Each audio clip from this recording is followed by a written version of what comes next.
Welcome back to my channel. My name is Jocelyn, and for today's topic, I'm going to discuss the latest travel restrictions.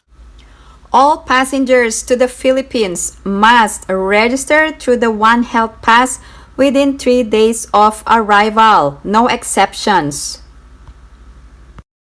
Here's the website for the onehealthpass.com. Click on One Register, the one blue icon, and then click OK. And I will show you when to register.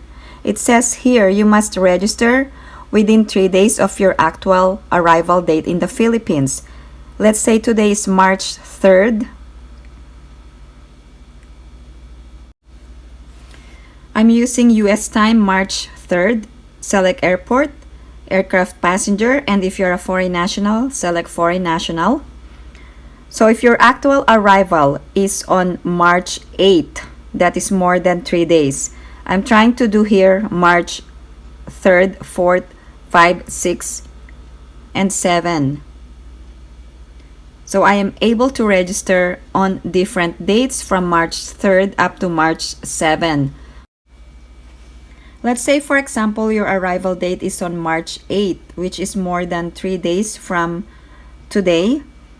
You won't be allowed to register because registration is only allowed within 3 days prior to your departure. Please come back and register within 3 days before your actual arrival. In addition to registration to One Health Pass, you must also prepare your proof of vaccination and also your 48 hours of negative test. While filling out the form, you must upload these documents. You have 3 options. You can register on the day of flying, or you can register after getting the negative 48-hour test result, or you can register within 3 days of flying or departure from country of origin. I would recommend registering after getting the negative test result. Okay, let's go on to the travel details. The most important classification is your passenger type. On the left side, you will see the classification: foreign national, non-overseas Filipino worker, and overseas Filipino worker. Make sure that you input the correct classification. So let me provide the classifications here. For foreign nationals, those who possess foreign passports, such as native foreign nationals or foreign tourists or former Filipino citizens. Another classification, non-overseas Filipino worker. These are Philippine passport holders, students studying abroad, Filipino tourists abroad, also permanent residents abroad even if working. Also, dual citizens are also under the non-overseas Filipino worker classification. For overseas Filipino worker, these are also Philippine passport holders living and working abroad on a temporary basis, whether documented or undocumented. And then hit next. Let's move on to the health declaration registration platform. First, the personal profile. All fields with red asterisk must be filled out. Last name, first name, middle name. Please enter your birth date, and it will automatically add your age.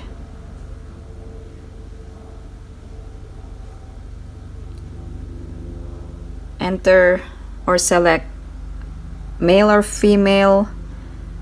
Civil status, there are several options: single, married, widowed, divorced, annulled, or separated.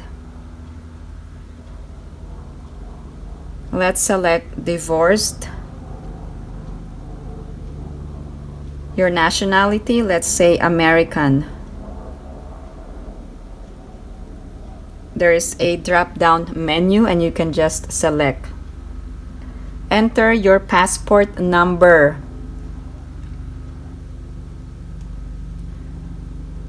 Next is your contact number. So So you must enter a 10-digit number. So I tried to enter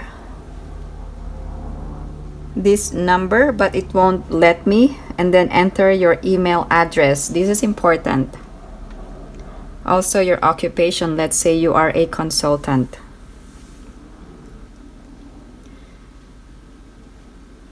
Okay, one of the most important information is your contact number. The value cannot be shorter than 10 characters. So just enter 10 numbers.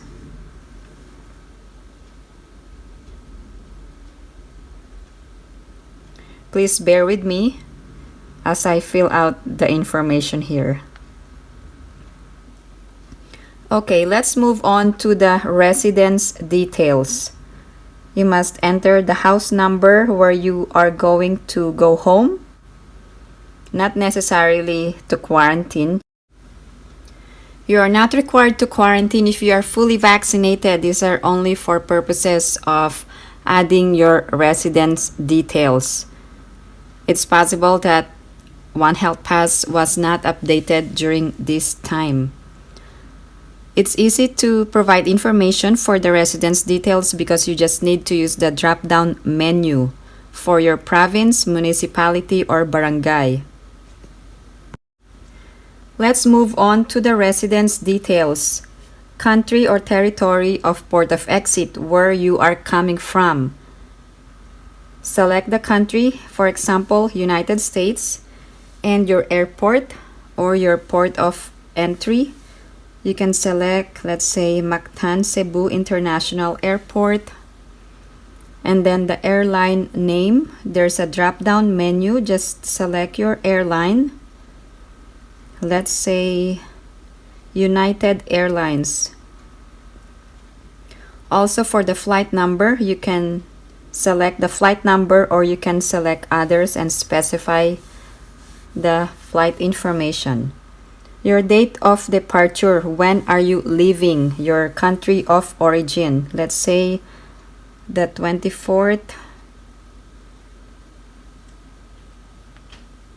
or let's say the 25th, and then enter the date of arrival. For some reason, the date of arrival has been defaulted to 2/25. Okay, let's move on to the type of traveler. For foreign national, there's a drop-down menu. Select tourist, and your purpose of travel is tourism. And then your address abroad, your address from the country of origin. Because we have already entered the residence details. The residence details is your address in the Philippines. And for the address abroad is your address from the country of origin.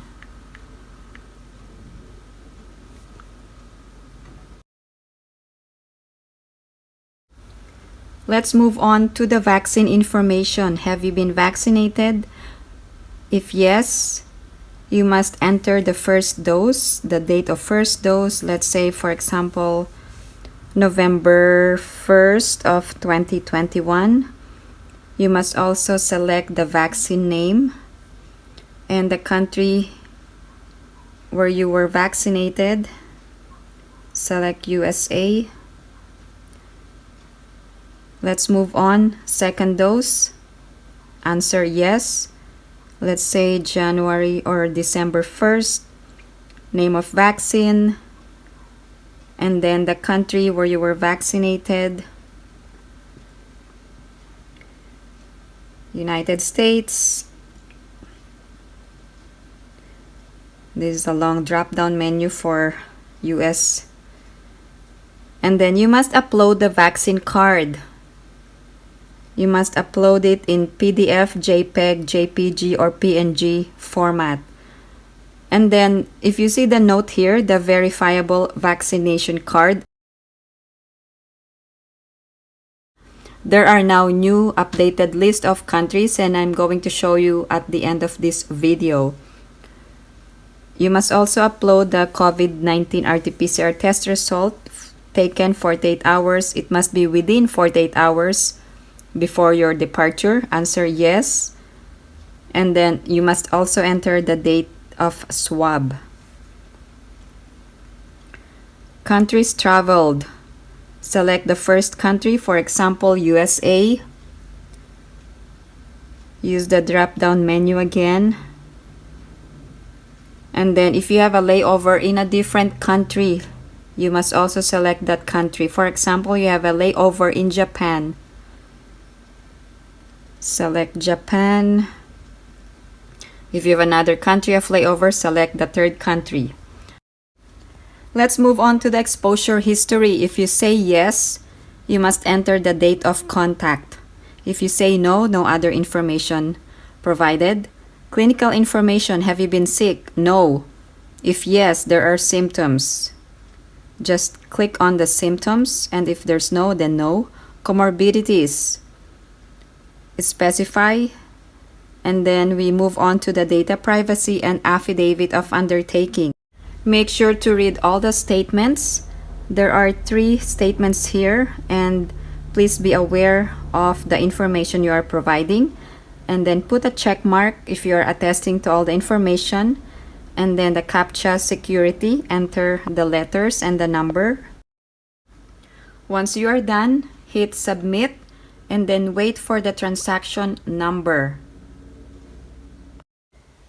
Also, passengers from the US can present the CDC card as a stand-alone proof of vaccination, and it is acceptable under the third option. If you have any other questions or comments, please post them down below and I will get back to you as soon as I can. Thank you guys for supporting my channel. And if you haven't liked this video, please give it a big thumbs up. And if you haven't subscribed to my channel, please subscribe and hit that notification bell. I always welcome new subscribers. Thank you guys for supporting my channel. I hope everyone is staying safe and have a great day.